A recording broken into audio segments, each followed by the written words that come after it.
This is Office Talk with Annette Stepanian. Hi there, welcome back to another episode of Office Talk. In this episode, I want to talk to you guys about attending live events such as different conferences or workshops. It can be very overwhelming trying to decide which one to attend.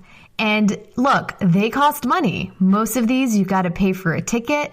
You got to pay for your flight, for a hotel stay. You're taking a few days off of work. You might have to hire a babysitter to take care of your kids. They're not cheap. And any wise business person is going to question, what's my return on this investment? I've invited my friend Michelle Loretta, who is also a previous guest on this show. She's the owner of Sage Wedding Pros, as well as the conference organizer behind B-Sage Conference. In this episode, we share our best tips about deciding on which conferences to attend, how to do your research, how to get the most out of your attendance at a conference, either before, during, and after. We talk about how you can budget to attend one. And then Michelle also shares her insight onto what it takes to put on an event like this. As I said, she is the organizer of the B-Sage conference, and I think that's pretty helpful insight because sometimes when we attend, we don't realize how much goes into putting on an event like this, unless, of course, you are an event planner yourself. And I think that'll help you appreciate just how much effort and time and coordination it takes to put on an event. So without further ado, let's go to the show, my friend. Hey, Michelle, thank you for coming back to the show. Thank you so much for having me, Annette. It's great to be here. Do you know, fun fact, you were my first twofer. You're my first guest to come back on the show again. Oh my God, how cool. Thank you. You're welcome. I think I should get some sort of award or some sort of trophy made with like a telephone, a hand holding a telephone. Oh my God, that would be so fun. Well, thanks for coming back. And for those who don't know you or maybe haven't had a chance to hear your past episode, I'll make sure to link it up in the show notes, but maybe you can just bring them up to speed and give us a short bio. Yeah. So I'm Michelle. I'm the owner and chief strategist for Sage Wedding Pros, and we do business consulting for wedding businesses. So lots of business planning, business strategy, and financial strategy consulting. That's what I specialize in. Yeah. And I have to say, I think I told you this, but I was at a conference a few months ago and everybody was singing your praises. I was like, I hope your ears are ringing because everyone's like, do you know Michelle? Do you know Michelle? I've worked with her. She's amazing. She helped get all my finances and numbers and stuff in order for my business. So I thought, it's important to share that compliment with you. Oh, that's so nice to hear. Absolutely. Awesome. So I wanted to have you on because there's a lot going on in the kind of creative entrepreneurial industry when it comes to conferences. There seems like there is a buffet, like a sizzler buffet of options when it comes to conferences or some sort of live event.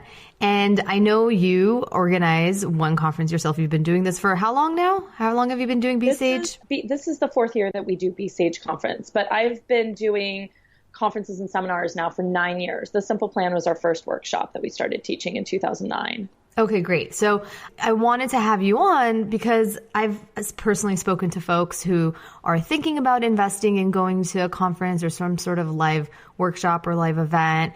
And they're standing at that sizzler buffet and they're so overwhelmed of what do I want? Do I want a salad? Do I want, Jell-O? What do I want to eat first? And so it is a significant investment for some people. So I wanted to have you on to talk about what can we do as business owners? What are things that we need to be looking or considering when we are thinking about investing in a live event, in attending a live event, not necessarily hosting one? So first, let's talk about B-Sage and what B-Sage is all about and how that came to be. So take it from there. Yeah, so B-Sage is a conference that we built out of the demand of people that we had been working with for years who wanted higher level education. So typically people who attend B-Sage have been in business for at least 5 years. I'd say on average about 8 to 10 years is what we tend to see. And we started seeing that our clients and people who attended other workshops started having deeper challenges in their business. The challenge of somebody who's been in business for 10 years is greatly different from somebody who's been in business for a year. And so we wanted to address some of those, I call them like big girl, big girl challenges. Like, what do you do when you have high employee turnover? Like, how do you inspire greater loyalty? What do you do when you want to expand your business into other services and not just be doing weddings for the rest of your life? What do you do if you've done services your whole life and you want to introduce online product? Like, how do you make that transition? How do you scale your business? Scaling a wedding-based business or any sort of creative business is really challenging in our industry because there's a limit on how many clients we can service every year. So what does scalability look like for a creative business? So we started seeing some of those questions happen, and that's why we said, we need to offer something for people who have been in business for a while and want to continue growing. And so that's how we've built B-Sage. And this year, we're addressing a lot of these issues. We have Christy Rice from Momental Designs. She's a stationery designer. She's coming to talk specifically about scalability. When she started her business about 10 years ago, somebody told her, this is a business you're never going to scale because she hand paints invitations. And she's been able to do it. I'm so inspired by her, and I can't wait to learn from her myself. That sounds amazing. I'm actually going to be there, and I'm so excited. I'm excited to have you there too, Annette. I'm so excited I think I'm more geeking out about meeting you in person finally. We've known each other for a while, but we have this, we live on opposite coasts, so it makes it hard to meet up. But so I love that. I love that you saw an opportunity, not an opportunity, but a need, and you created a solution for people, and it took the form of a conference and B-Sage. Now, let's say I'm a new entrepreneur, right? Or maybe I'm in my first year or two of business. I've never really attended a conference before or a live event. Like, how do I begin, when I'm looking at the Sizzler buffet, like, how do I start figuring out which one's the right one for me? Yes. So the first thing I think you want to sit down and think about, I think what we tend to do is we go to the Sizzler buffet and then we're just like overwhelmed with all the choices.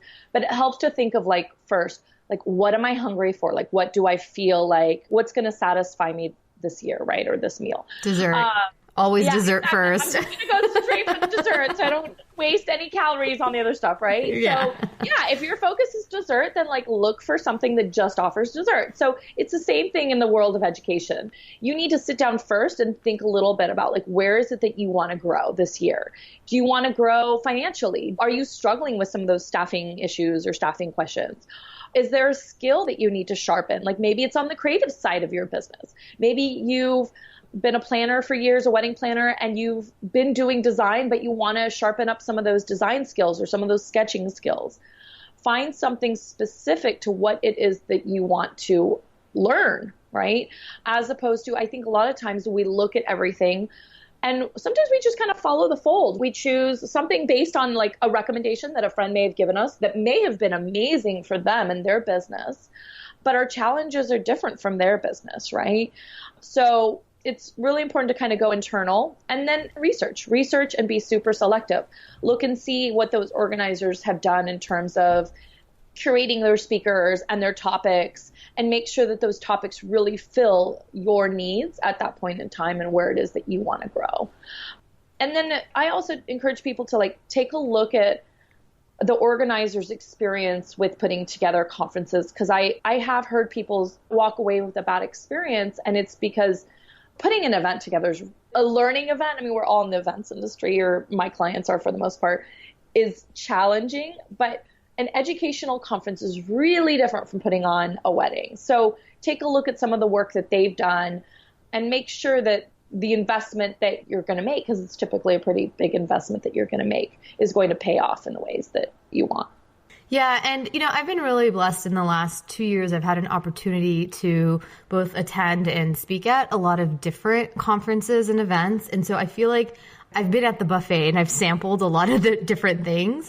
And it's very interesting to compare, how the difference in the organization, the content, the experience, both, how speakers are treated, to every different level. And I think it really does come down to, the team that's behind it. You can see a lot by the way, all these little details that they either think about or don't think about, and I wanted to say something. I know you said a lot, like to think about where is it that you want to learn, is there something that, you want to sharpen up your design skills? But for me, I've actually gone to conferences where I wanted to go because I knew a lot of my entrepreneurial friends were going and I wanted to strengthen those relationships because like I said, like yes. Michelle, we've known each other for a while now, but we've never had the opportunity to meet in person. And so there are other friends like that I have, in this entrepreneurial world. And so I've actually just gone to conferences where my purpose wasn't to learn content because I knew the content wasn't necessarily going to be super relevant to me, but I knew enough of my just friends, or business colleagues were going to be there that was of value to me. It was an opportunity for me to see them and spend time with them. And so I walked away from some conferences where I was like, I don't know if I'd go to the conference again because it really wasn't, in my lane in terms of the return on the content or the experience or whatever. But those connections that I was able to strengthen, that was valuable for me. Absolutely. So to your point, I think you can have a lot of different reasons for going and maybe you just want to get away for a few days too. You know what? Listen, we are so isolated in our businesses. Yeah. Most of us are running solopreneurships here. I know I am. I sit in my office by myself every single day.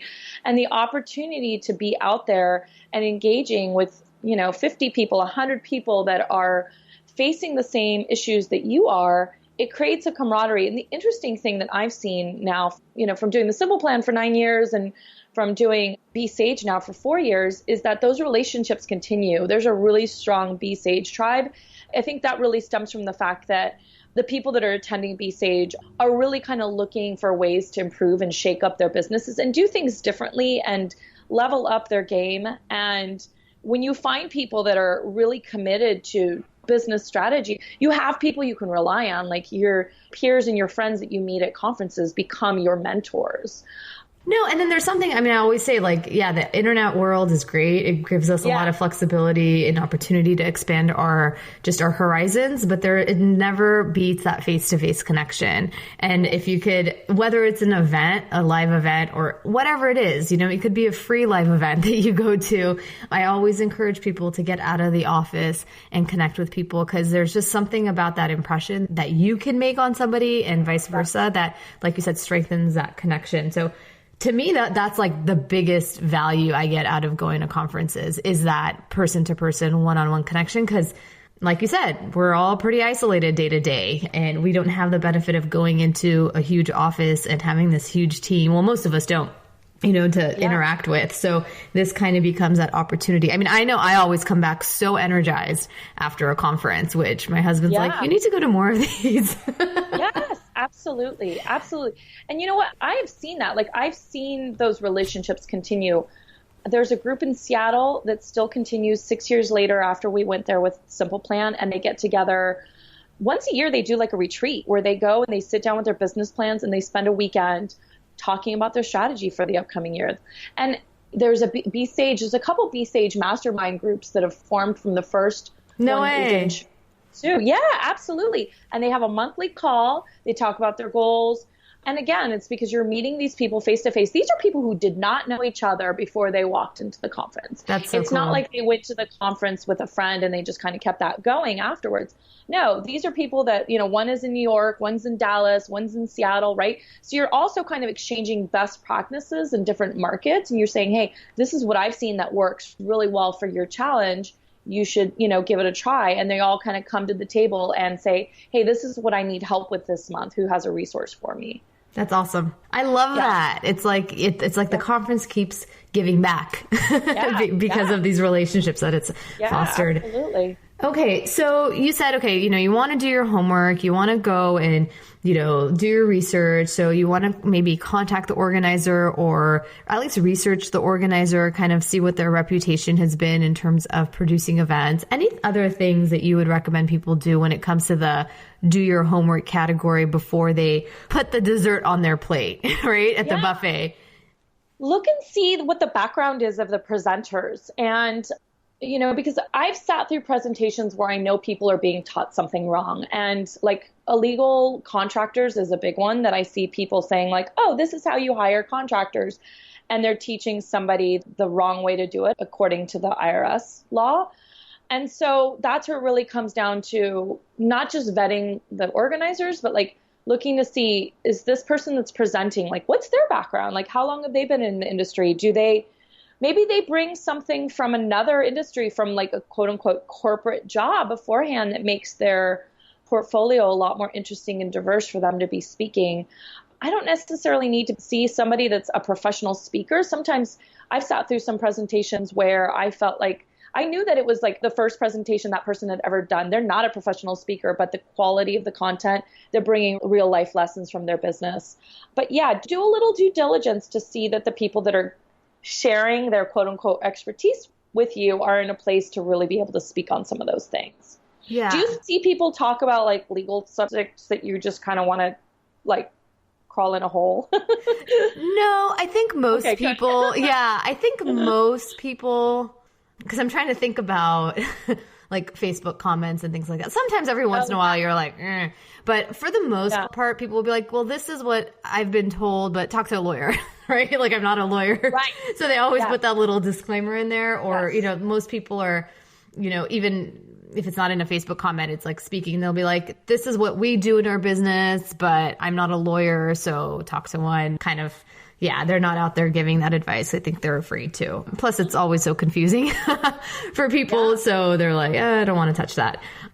But I have seen people where, you know, even kind of like headliner speakers, right, at conferences, you know, they've got like the main stage, where I was very unimpressed with just the presentation itself. Yeah. And I feel like, I don't know what happens sometimes, like in terms of, you know, there was no meat to the content, you know, and I was like, wow, you have like the whole stage, like the main stage, what happened there? But, you know, it's easy to sit there and judge when you're sitting in the audience, right? And critique. Yeah. But I think when you're, you know, thinking about, you know, doing your homework and stuff, another thing is just talking to people who have attended. I mean, I don't know if we mentioned that already, but I know I've had people like, I've gotten on the phone with people who are like, hey, I'm really, you know, curious as to, you know, what do you think about these conferences and things like that? And I thought that's really smart of those people to be taking that time to, you know, talk to people who have been to different conferences and getting a flavor of that. So it's like anything else, you know, it's an investment. You want to make sure you make a smart decision. So let's say you've decided, you are committed, you've signed up for a conference, maybe it's B-Sage. What are some things that you think people can do to get the most out of that investment? So I would recommend people to, ahead of time, find out who's attending the conference and like study that list of attendees and try to spotlight a few people that you'd want to meet, to make the time to meet, and shoot them an email and say, hey, I really admire you as a business owner. I'm really excited that you're going to be at B-Sage. You know, just want to make sure that I have a couple minutes to say hello to you in person, especially if it's a really big conference. B-Sage is still pretty intimate. Everybody gets to meet everybody. But some of the bigger conferences, you really kind of want to try to spotlight the people that you want to meet, to kind of make that time to network, to say hello to somebody, right? I would also recommend that you earmark on your calendar, you pencil out on your calendar 2 days after whatever conference you attend to focus on implementing the lessons learned at the conference. Like, this is a big one, because you can be sitting there for 2 or 3 days at a conference, be totally pumped up. I'm totally going to do this when I get back. And then you get back to the office, and the first thing you do is like, oh my God, I have 5,000 emails. I've got an event this weekend. I'm so overwhelmed. And you're just then like on the treadmill again of playing catch up. And then your investment goes out the door. But if you have those 2 days already penciled out, and consider it an extension of the conference, to just kind of sit down and say, okay, these are the key points that I learned from so-and-so. She showed me how to do this in her presentation. How am I going to implement this in my business? Like, what's my plan? Right? And that's how you make a lot out of your investment. I love that. That is such a great tip. Otherwise it just sits in a notebook on a shelf and that's it. And you hope to get to it someday. And it's like, what a waste of time and money, really. So, and in those 2 days, you can have time to like reach out to the people you met and say like, hey, can you be an accountability partner for me? I know a lot of people that have walked away from B-Sage with an accountability buddy. So that's another great way to kind of use those 2 days after the conference as well. Yeah. And there's so much I want to like unpack there. I think with what you just said, because I'm going to forget if I don't say it, is I think it's so, so important to do what you just said, and both like while you're at the conference, if you can, and even after. So I know sometimes at conferences, like it's just so much information and you're so exhausted because you're going. And I remember I went to a conference and one of the speakers would like disappear. And I was like, where are you going?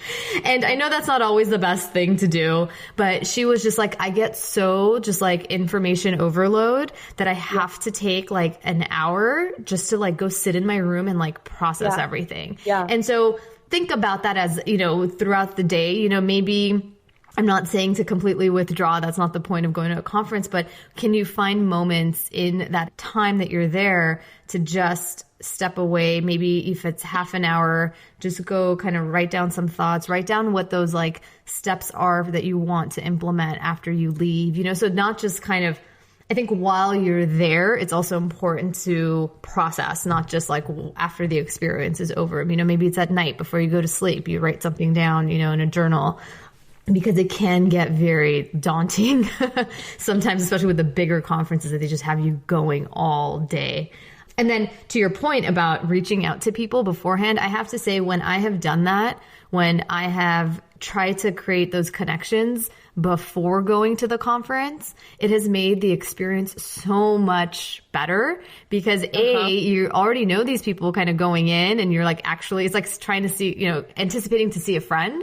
And it makes that experience so much better. You're already networking before you get there because sometimes it can be difficult to find, you know, quality time to sit down and have a conversation with somebody. So you already have a point of something in common with this person, whether it's a speaker or somebody else who's attending, reach out to them and see, can you schedule some sort of, you know, phone call with them beforehand?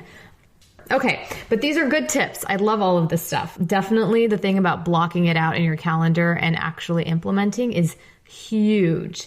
And, you know, before you go, also, I think it's important to prep for your time there in the sense that, like, clear out your calendar. It's kind of like going on vacation, right? You want to make sure that you're there and you're not going to be distracted. Because I do see those people who are sitting in the back of the room multitasking, right? Yes, they're doing work and whatever. And obviously no situation is 100%. It can't be always, you know, work things come up.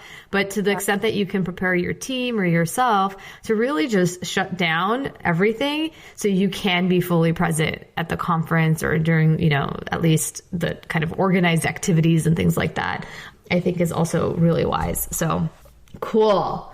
Okay. So I'm curious to hear from your experience as a conference organizer, right? So much, you kind of touched upon it earlier, like so much goes into organizing an event. And sometimes, you know, from the outside, we look at the price and we're like, these people are like rolling in the dough. Like they're charging how much for this, you know, like you do the math in your head. You're like, it's, you know, this much times this many people, like, oh my gosh, they have it made. And I've had the benefit of talking to people who actually organize events and there's, you know, learning events and there's so much that goes into it. So can you talk a little bit about like, you know, what it takes for you to get a conference like B-Sage up and running? Yeah. So, and I think that this is why a lot of people have gone to try to start doing workshops, because you look at the sales or the perceived sales numbers and you see, okay, if this conference charges $2,000 and the person gets, you know, 100 people there, then they're making bank. But the truth of the matter is, like, there's so much cost that goes into it, especially a well-produced conference. You know, if someone's doing it like bare bones, then you're going to see, you know, a lot of profits. But if someone's really producing a quality event, like there's not actually a lot of margin happening from any prices. I will put that out there for almost any conference that's being organized out today. The margin is not big. Mm-hmm. So usually it's a labor of love. I'll be honest, like B-Sage, most of our workshops, like we do make money, but do not roll in them whatsoever on any of them. They are all labors of love. You know, and our bigger revenue streams come from a lot of the one-on-one work that I do. But you have to really consider that, you know, the cost that conference organizers are, catering costs alone, event production costs, if there's any gifting or swag, sometimes that's sponsored and sometimes it's not. And sometimes it's a combination of both. Like we will see stuff that we like and we'll purchase it for swag because not everything's going to be donated, especially if it's a good gift. your speakers. I mean, for us, one of our largest expenses are speakers, because I'm adamant about paying every single one of our speakers, and not all conferences or workshops pay their speakers. We pay the speaking fee, we pay travel, we pay air. I'm adamant about that because I feel like the quality of the work we do is because of the work that our speakers are giving us. So it would be really unfair for me to say, oh, I'm not compensating our speakers, I'm going to take all our profits, when it's the education that they bring to the table that makes us successful at what we do.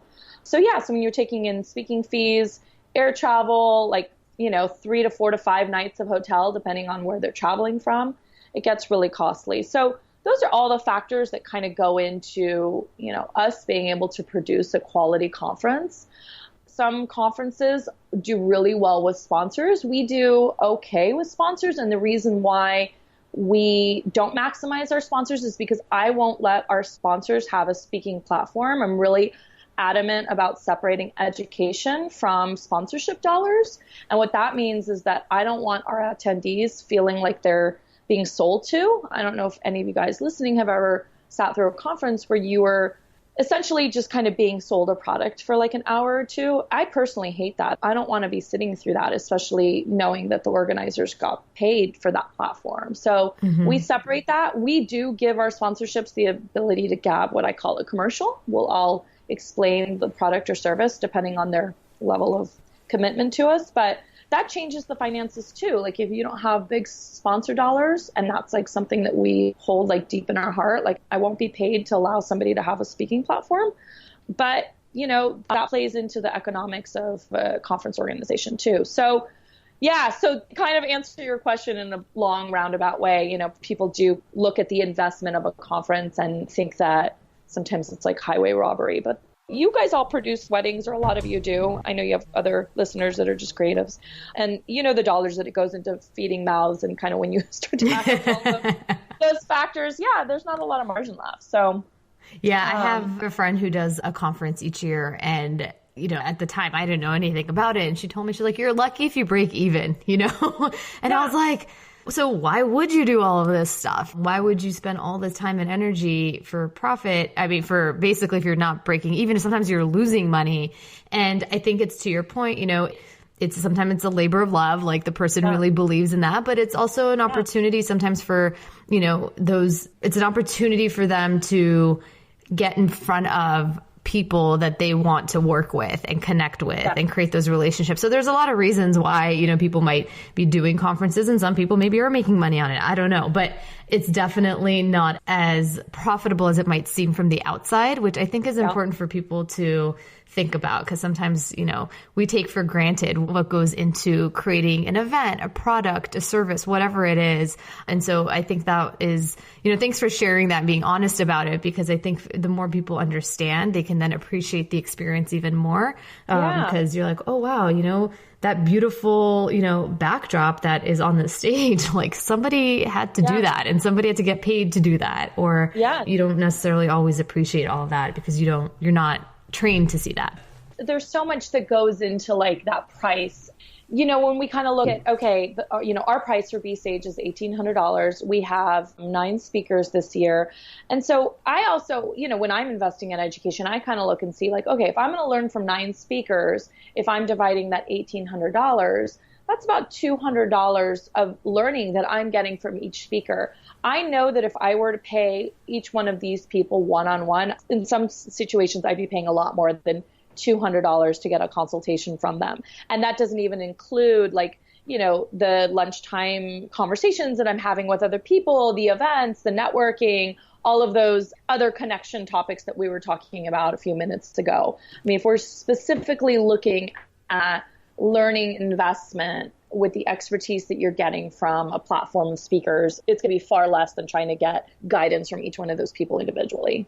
Leave it to a CPA, someone with a finance background to take the number of speakers divided by the total investment, which I think is such a smart and tangible way to think about it. I didn't even think about that, to get access to sometimes some of these speakers. You would never have access to them in any other format. And so it's worth spending that money to just have the opportunity to talk to them, to learn from them, you know. You're so funny. I love you. So speaking of which, now that we're talking about your finance background, what if someone's like, okay, next year, 2018, right? 2018, I'm going to commit to going to one event. How would you go about, saving for it or preparing or planning for that? Any thoughts on that? Yeah. If you can save incrementally for it, if you have something on the horizon for 2018 and that it's, halfway through the year or at the end of the year, save a couple $100s a month if you can do that within your business.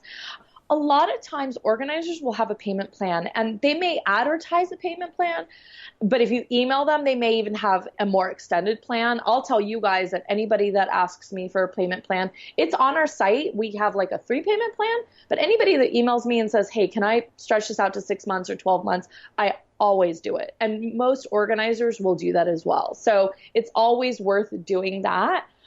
Because if you're not good at saving, that payment plan will kind of help you do it for you. Yeah. And I mean, look, at the end of the day, this is a business expense. And I am not a CPA. I'm not an accountant. I'm not a tax advisor. But I bet some of it could probably be deducted. All of it. All of it, right? Okay, so there. Yeah. So, and then... But not the meal, like the meal's only half, right? Yeah, but the meals are included usually. Yeah, the conference fee is 100% business deduction. Okay, so there you go.